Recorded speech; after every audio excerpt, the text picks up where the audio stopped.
ደረጀ ኤቢን ብሞት እንኳን እኔ አንድ ነገር ብሆን ብሞት መቃብሬ ላይ እንዳትቆሚ በማለትም በጥብቅ ማስጠንቀቂያ አስጠነቀቃት። አባዬ ቆይ ምን እያልክ ነው? ቆይ እኔ ጥፋቴ ምንድን ነው? ዳጣ እኮ የሰላም ልጅ ነች። ቆይ ይህንንስ እማዬ ማወቅ የለባትም? ለምንድን ነው እየዋሻሃት ያለኸው? ስትለውም አንቺ ቆይ ምን ያህል እርግጠኛ ነሽ ዳጣ የሰላም ልጅ መሆኗል? ሲልም አይ የጣፈችውን ደብዳቤ አይቼዋለሁ ሲልም ትነግረዋለች። አየሽ ለዛ እኮ ነው ሚስጥር ማወቅ የለብሽም ያልኩት። አየሽ ለዚህ ነው ሚስጥር ማወቅ የለብሽም ብዬ በተደጋጋሚ የምነግርሽ። እኔ የሲሳይ ልጅ ነኝ በማለቴ ለምን እንደዚህ አልክ? ለምንድን እንደዚህ አልረክ ብለሽ መጀመሪያ እኔን መጠየቅ ነበረብሽ ሲልም እንግዲህን ኤቢም ይሄ ነገር ሁሉ ሲፈጸም እማዬ ታዲያ ማወቅ የለባትም? እማዬ አታሳዝንክም? ስትለው አንቺ ለማርታ ከኔ በላይ እያሰብሽላት ነው። ይኸውልሽ ኤቢ ማርታ አንድ ነገር ይኸውልሽ እናገራለሁ ብለሽ ተናግረሽ ማርታ አንድ ነገር ብትሆን እመኒኝ እኔ ደረጃ አይደለሁም ከነ ነፍስሽ ነው ጉድጓድ ቆፍሬ የምቀብርሽ አለቅሽም በማለትም ይዘትባታል። ኤቢም እሺ አባዬ ቆይናና ለምንድን ነው እንደዚህ የምትዝትብኝ? ስትለው ነግሬሻለሁኝ ይህ የመጨረሻ ማስጠንቀቂያ ነው። ዝም በይ። አሰርኩሽ፣ ገረፍኩሽ፣ ምግብ ከለከልኩሽ። አንቺ በፍጹም የምትቀየሪ ልጅ አይደለሽም። አየሽ ኤቢ ሲደክመኝ ጣልሽ ሲልም እንግዲህ ደረጀ በጣም እያዘነና እየተከዘ ለኤቢ ነግራታል። ኤቢ ምግቡንም እንግዲህ ሳትበላ ያንን ምግብ አንስቶባት ደረጀ ሲሄድ ኤቢ ወይኔ አባዬ እርቦኛል እኮ ገና ነኝ እኮ እያለች ነበረ። እናም ደረጀ በጣም ተጨንቆ ተጠቦ ቀጥታ ወደ ውጭ ነበር የወጣው። ናታን ተከትሎት ወጥቷል። ናታን እንግዲህ ግን አባዬ በቃ የተጨነቅ እኮ ነው እንደዛ አትጨነቅ፣ በቃ ሁሉም ነገር ለበጎ ነው ሲለውም አይ ናታን በቃ ይሄ ቤት ሁሉም ነገር እያየሁት ላይ እየፈረሰ ነው ሲልም ለናታን ይነግረዋል። ናታንም ለምንድን ነው ሁሉንም ነገር ለምን አንሸመጥጥም ሲለውም ይህንን አመት ሙሉ እኮ በውሸት ሸምጥጬ እያስመሰልኩ ይኖሬያለሁኝ። አሁን ግን ጊዜውን ደርሶ እውነታው በራሱ እየወጣ ይገኛል። አየህ ኤቢ ደግሞ አውቃለች። ኤቢ ቀጥታ ለማርታ ትነግራታለች። ተገድጄ መስሎን ወድጄ መሰለህ የምናገረው ተገድጄ ነው ግዴታ ስለሆነብኝ ነው ሲልም እንግዲህ ለማርታ ለዚች ለናታን ይነግረዋል። ናታንም ይህ ነገር የመጣው በሰላም በጻፈችው ደብዳቤና በእንዝላልነት ነው አይደለ? ሲልም አዎ በዚህ ምክንያት ነው አየክ አሁን ጊዜውን እያቃረበ ያለው ይሄ ነገር ነው ሲልም ለናታን ይነግረዋል። ናታንም እኔ ጋ እንደ ሀሳብ አለ። ለምን ሰላምን አታወራትም? ሰላም ያንን ደብዳቤ የጻፈችው ዝም ብላ ዳጣን ስለምትወዳት ልጇ እንደሆነች አለ አይደለ? የወለደቻት ሳትሆን ስለምትወዳትና ስለምታከብራት ነው ልጄ ብላ ደብዳቤውን የጻፈችው በማለትም ከሰላም ጋር ለምን አትነጋገሩም ሲልም ይነግረዋል።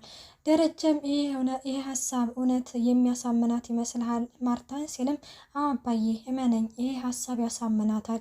እማዬንማ ይሄንን ነገር ተናግረህ በፍጹም እማዬ አንድ ነገር መሆን የለባትም፣ ቤቱም መፍረስ የለበትም፣ ይህንን ቤተሰብ እንታደገዋለን፣ አይዞህ አባቴ ጠንከር በል ሲልም ደረጀ ከልጁ ብሶ እንግዲህ ያው ናታን ከኤቢ ብሶ እንግዲህ ኤቢ ማሰብ ሲገባት ለአባቷ ናታን እያሰበለት ይገኛል።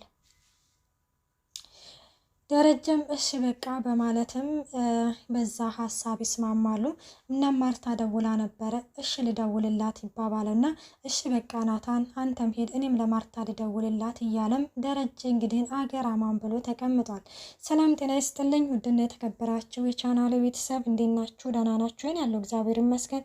ለዚህ ቻናል አዲስ የሆናችሁ ሰብስክራይብ በማድረግ ቤተሰብ ሆኑ። እንዲሁም ነባሩ ስለምታበረታቱኝ እጅግ አድርጌ አመሰግናለሁ። ተወዳጅና ልብ አንጠልጣይ የሆነው ዳጣ ድራማ ይዘንላችሁ ቀርበናል።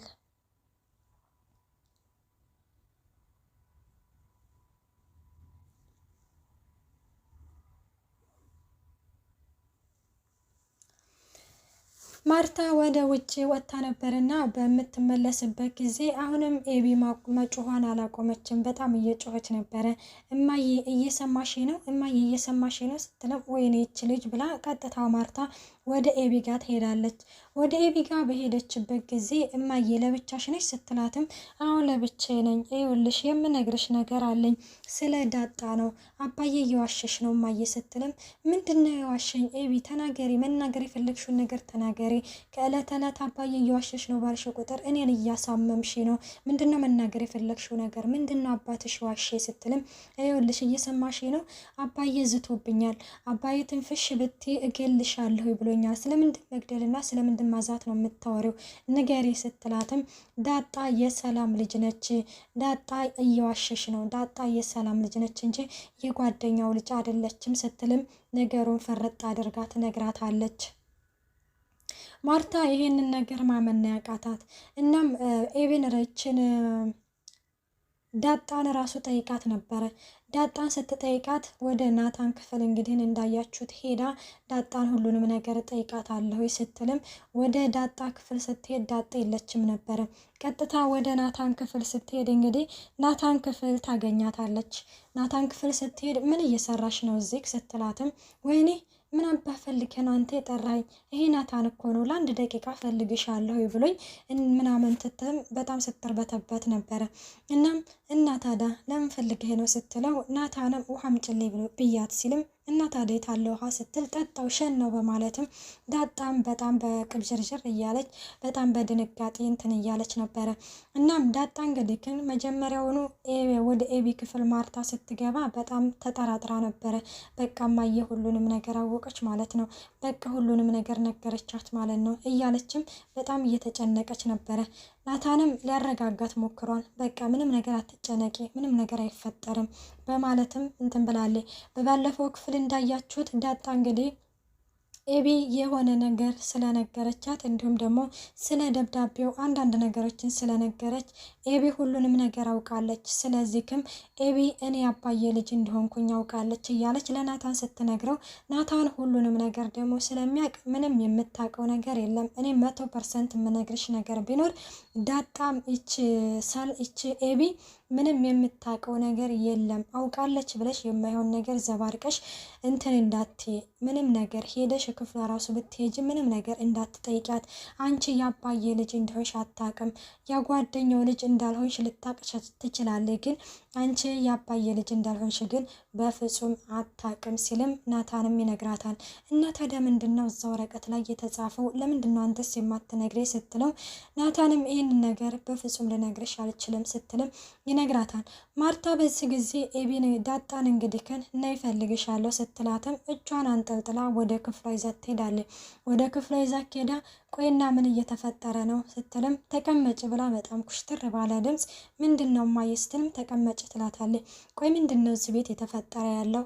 ኤቢ በዳጣ ምክንያት ነው፣ የዳጣን ሚስጥር ስላወቅኩኝ ነው፣ ከዳጣ ጋር ሚስጥር ስላለን ነው እየቆለፈብኝ አባዬ ትላለች። ሚስጥሩ ምንድነው ስትልም ኤቢ ምንም ዳጣ ምንም የማውቀው ነገር የለም እማዬ፣ የምር ምንም የማውቀው ነገር የለም ስትልም ዳጣ እንዳትዋሽኝ እውነቱን ንገሪ ስትልም ከምሬ ነው እማዬ፣ እኔ ምንም የማውቀው ነገር የለም፣ እንደውም ነገ ወደ ድሬዳዋ ሄዳለሁኝ፣ በቃ አባዬ ይምጣና የባስ ደረጃ ይምጣና የባስ ትኬት ይቁረጥልኝ፣ ከዛ በባስ ሄዳለሁ፣ ከዛ ወዲያ በጋሪ ሄዳለሁኝ፣ ከዛ ወዲያ አይጠፋኝም እያለችን በጣም በድንጋጤ እያወራች ነው።